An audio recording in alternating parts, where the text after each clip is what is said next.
everyone, this is Odyssey. Welcome back to our channel. Oh my god, Ate Girl is back. Pero ninibago ako girl, parang hindi na ako marunong mag-vlog talaga. I still couldn't do edit, no? Kasi I'm still waiting for my laptop. Pero I figured, para masimulan ko na ulit mag-videos, I'm just gonna answer mga Q&A na I receive from your comments or from Instagram so that I will be able to answer your questions. And dahil hindi nga kayang mag-edit ni Ate Girl, I have created a presentation para mas ma-explain ko sa inyo ng maayos yung topic natin for today. So let's go ahead and start. So the question that I wanted to answer today, no? So Ate Girl, me as a nurse in Germany, kasya po ba yung sahod ko dito as a nurse in Germany, kasya po ba para sa family of 3? So let's go ahead and talk about this, no? So what I want you to consider, instead of you thinking of basta magkakasama na kami, what I want you to think about is yung lifestyle na gusto mo or gusto nyo ng asawa mo para sa family mo is magagawa nyo ba dito sa Germany? Kasi at the end of the day, no, I know what you wanted to have for your family is masaya yung pamumuhay nyo dito at hindi kayo yung stress. Kumbaga, yung opportunity na hindi natin nakuha sa Pilipinas, let it not be yung same na pamumuhay nyo dito sa Germany. It should be better. So, since nga, no, we are being helped ng mga agencies sa Pilipinas to move from Philippines to Germany, there are some Filipinos na talaga namang na pupunta sila sa mga bulubundukin, sa mga dorms sa village instead sa mga halimbawa malapit sa mga big cities like Hamburg, München, ganyan. So, once you are done with your Anerkennung or nakapasa ka na sa Anerkennung process natin, no, and you are in your 1 to 2 years of your adjustment period, these are the things na you really have to think about, plan about, and strategize about so that pag nadala mo yung family mo dito, ay mas matutulungan mo sila kumbagang mag-adjust. So, one question for you, kailangan mo ba mag-change ng work or ng facility? Yung work ba na pag-move-on mo, meron ba ng benefits for your child, for your anak, ganyan. May malapit ba na school? Kailangan nyo ba mag-change ng different city? Or meron ba ng work opportunity para sa husband mo? Kasi imagine, if talagang andun kayo sa mga dorf or village, no, ano ba yung opportunity ng husband na pwede niyang matrabaho din once nag-move siya dito sa Germany? So, kumbaga, ikaw yung kailangan mag-guide. That's why, ikaw yung kailangan mag-plan nito, no, para sa pamilya mo. So, ayan, let me switch the camera. So, ayun na nga, balik tayo dito. So, for a family of 3, no? So, halimbawa, ayan, ikaw as a nurse, and then yung anak mo, and then yung asawa mo. So, take note, this is for family reunion visa. Kasi halimbawa, ikaw and your partner or yung boyfriend is nagkaanak kayo, hindi mo madadala dito si boyfriend mo kasi nga, this is only for family reunion visa. Pwede mong madala for sure si anak mo. The scenario that we'll be talking about today is halimbawa, ito nga, Ate Girl, 2,400 euro neto. Kasya po ba to? For a single income household, how will I support my family? Take note, the monetary that I have provided here is yung basic lang or yung kumbaga walang suslag. For other nurses, especially yung mga matatagal na dito, no, malaki naman na yung nakukuha nila, not just the 2,400 euro. So this depends, no, kung saang state ka ba, ilang years of experience ka na dito, saang area or saang station ka, and of course, yung tax class mo. Kasi halimbawa, kahit may pamilya ka sa Pilipinas pero andun sila sa Pilipinas and hindi dito sa Germany, yung tax class mo is number 1 pa din or number 1 pa din. So, mas malaki pa din yung kaltas mo ng tax. Parang single ka, kumbaga. Tax-wise ang pinag-usapan. Now, to answer that question, no, quick answer, budget is tight. So, kumbaga, parang paycheck to paycheck yung datingan natin. It's gonna be a controlled budget lifestyle. Meaning to say, hindi ka pwede yung bongga din naman mag-travel. And halimbawa, may mga leisure activities kang gustong gawin or ng asawa mo or ng anak mo, kailangan mabudget mo ng maayos. Kasi ikaw din yung problema since nga, single income household lang yung salary natin. Also, hindi ka pwede makipagsabayan sa single mong barkada na 4 times per month gusto kumain sa labas just because you cannot afford that kind of budget or that kind of lifestyle. So, I want you to respect your journey, no? Kasi kung hindi naman talaga kaya, wag mong isagad kasi ikaw sa ikaw din yung mga problema nun. So, for me to explain this further, let's go ahead and do the math, no, girl? So, ayan. So, rent, 1,000 euro. Now, you cannot afford na yung half na salary mo, which is halimbawa 1,200 euro from 2,400 euro, is mapunta lang sa rent. Kasi ang laking ano na nun, may mga other expenses ka pa no, na kailangan pagbayaran. Halimbawa, phone, kailangan sa kita or kindergarten, mga personal shopping, leisure, whatever. Eh kung yung bulk na expense mo is nandun lang sa rent or half ng salary mo is nasa rent lang, ay mag-adjust ka talaga sa ibang bagay. So, what I want you to consider, no, is, ayan, eto girl, outskirt. So, before ako nag-move with my partner dito sa apartment namin, no, I was also living an hour away sa city. And my apartment cost around the time is 860 euros. So actually for that apartment, kasya na yun or pwede na yun for a family of 3. But halimbawa for me, no, na ako lang dito mag-isa sa apartment na to, ay naku, hindi ko kaya for my salary kasi mahal na to for me. So, you know, maybe an outskirt, an option for you. It should be around under 1,000 euro. Now, for the grocery, I added here 800 euro. Kita mo? So, for me and my partner, we are budgeting around 600 to 800 euro per month. And like I have shared, hindi naman namin naubos yon. So, mostly around 600 euro per month lang. And I'm sure si anak mo hindi pa naman sobrang magkumain. So, I think 800 euro would be enough for you. I also added here Aldi kasi napansin ko if you will to grocery halimbawa sa Reve or sa Edeka, mas mahal yung mga bibilihin dun. Sila-sila lang din. I think the government is just doing, whatever. Charot. Pero if you would do grocery halimbawa sa Aldi or sa Lidl, I think mas mura yung mga grocery. Kaya dun ka mag-shopping. Now, under the child, I also added here 200 euro. So, na-share ko kanina, no, pag lumipat ka halimbawa ng city, halimbawa dito sa Hamburg, meron dito ng benefit yung mga bata na within the first 5 hours is walang babayaran sa kita or sa kindergarten. So, uso yun, nadadalhin mo yung anak mo sa kita or sa kindergarten. Since nga magtatrabaho ka, no, so wala naman sina lolo or sina lola mo dito or other relatives na pwede mong ihabilin si anak mo. So, talaga, for working mom, working parents, ganyan, ang option for you is dalhin mo sa kita or tagas muta yung anak mo.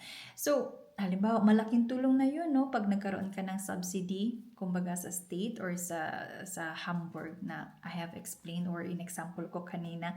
Ay, nako, sabi ko sa iyo, naninibago ako mag-vlog. But still, I added 200 euro kasi nga bata. So, mabilis, di ba, mag-change ng damit, natangkad pa yan, nalaki pa yan, ganyan. And of course, you have to pay yung mga meals nila, which may be around 50-90 euro, ganyan. So, 200 euro. Now, under transportation, for sure, meron ka ng benefit nito sa employer mo, no? So, hindi mo na ramdam kasi kaltas na agad sa sahod. Pero for your husband, for example, bibili kayo ng Deutschland ticket, it would be around 60 euro. I already rounded off to 70 euro. And then for utilities, ganyan, I am paying halimbawa dito sa apartment namin around 120 euro.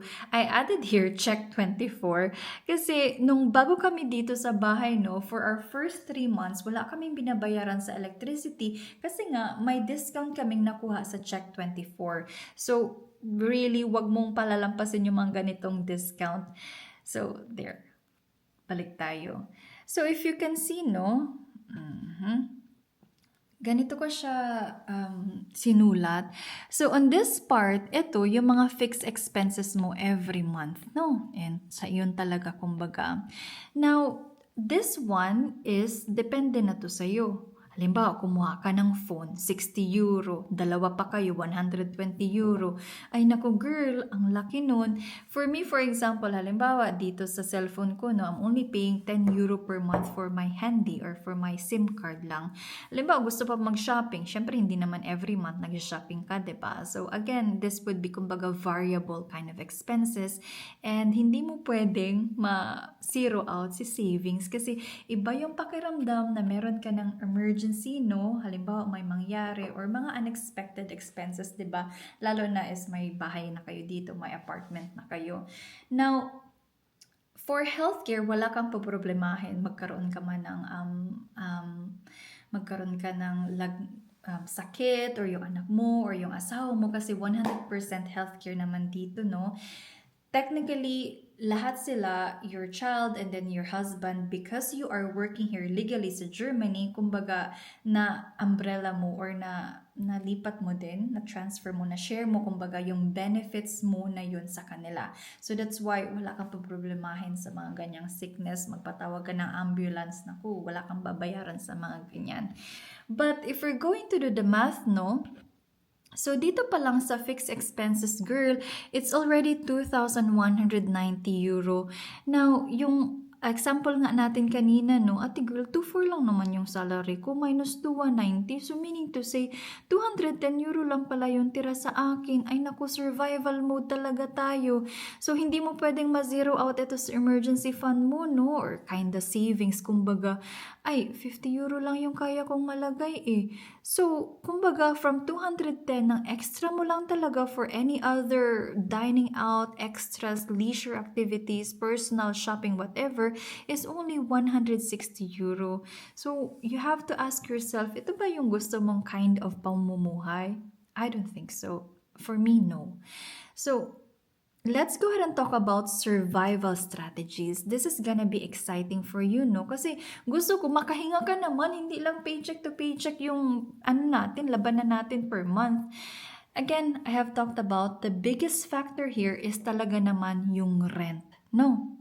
But I want you to take advantage of other government benefits as well kasi wala to sa atin sa Pilipinas pero meron tayo dito sa Germany. And to be honest, I think having a family here mas in favor kasi kumbaga marami ka mga benefits na makukuha sa government. One of which is Kindergeld. Ay nako, and another one is Wohngeld. So, ayan. Let's go back here. So, Kindergeld, if yung anak mo lives with you, dinala mo na nga dito sa'yo from Philippines to Germany, he is under 18, you live or work legally in DE or in Deutschland, she or he will receive a Kindergeld of 259 euro per month. Syempre, sa'yo ito matatransfer. So imagine from that budget no na naka-survival mode ka, having that extra support of 250 euro per month, syempre malaking bagay na yun. Ate girl, may makukuha pa daw akong benefit sa government. For low to moderate income family na hindi nakaka-receive ng Bürgergeld, you would also get kumbaga subsidy sa mga wohnung or sa apartment. So it may range around 200 to 400 per month. Ay naku, ate girl. So if we're going to do the math, extra support for you would be around 250 to 650 per month. Hay naku, so kumbaga meron ka na ng breathing room, meron ka na ng option or opportunity mag-save at medyo hindi ka na sobrang stress kasi may may extra support ka nga. Now, halimbawa, rarakit ka pa, no? Naku, sushlag, ito yung mga allowance. Halimbawa, ako na lang yung mag-night shift, ganyan. Ay, holiday, ako yung magtatrabaho. Ay, may nag-crank, ako na lang yung mag-einspringen. Technically, you would also receive additional sa sahod mo, which is around maybe 100 to 300 per month. Halimbawa, nasabihan mo pa si asawa mo, uy, mag-mini job ka. For family reunion visa, no, your husband or your partner doesn't have to do language course compared sa iyo. Alam kong hirap na hirap tayo up until B1, B2. But what I wanted to say is, yes, hindi niya kailangan mag-SPRA course, pero if he or she wanted to go sa workforce or kumbaga magtrabaho at mas madali makapag-adjust dito, I would urge you or him or her na mag-aral pa din ng language, no? Para to sa pamilya nyo. So, halimbawa, mag-mini job siya, no? This is non-taxable, so 0% tax. And then he would receive at least 538 per month. Naku, malaking bagay na to, girl. So, from the extra support, ayan. So imagine you are receiving the support, no, from the Kindergeld and then the Wohngeld and then nagkaroon ka pa ng mga Zuschlag and then mini job, meron ka ng extra 100 to 800 per month. Ay naku, nakakahinga ka na ng maayos. Hindi ka na yung paycheck to paycheck na datingan. So if we're going to do the math again, no, ayan. So, yung salary mo of 2,400 euro, renound off ko na lang to, no? And then average. Yung Kindergeld, naka-receive ka 250. Ay, naka-receive ka pa ng benefit for your Wohnung, 300 euro. Ay, more night shift ka. Ayan, meron ako ng Zuschlag. Ay, nag-mini job pa si hubby mo, ganyan. So, yung total mo, instead of 2,400 euro, in reality is 3,650 per month. O, diba girl? Ay, nako. Ay, nako. Parang, ay, salamat. May na tayo, breathing room na tayo.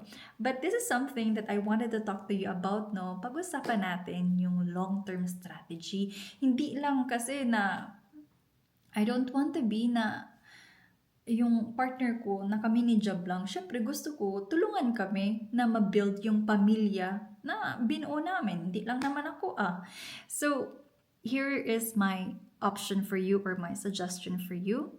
So, halimbawa, si husband, no, nag-Ausbildung or nag-mini job and nag-mini job. So, Ausbildung meaning to say is, babalik sa pag-aaral. Now, I'm very much aware na yung buhay natin sa Pilipinas, no, for sure, hindi mo na mapili yung pamilya mo, hindi mo din mapili kung saan ka na born. But it is our responsibility na kumbaga, ano ba yung gusto kong sabihin?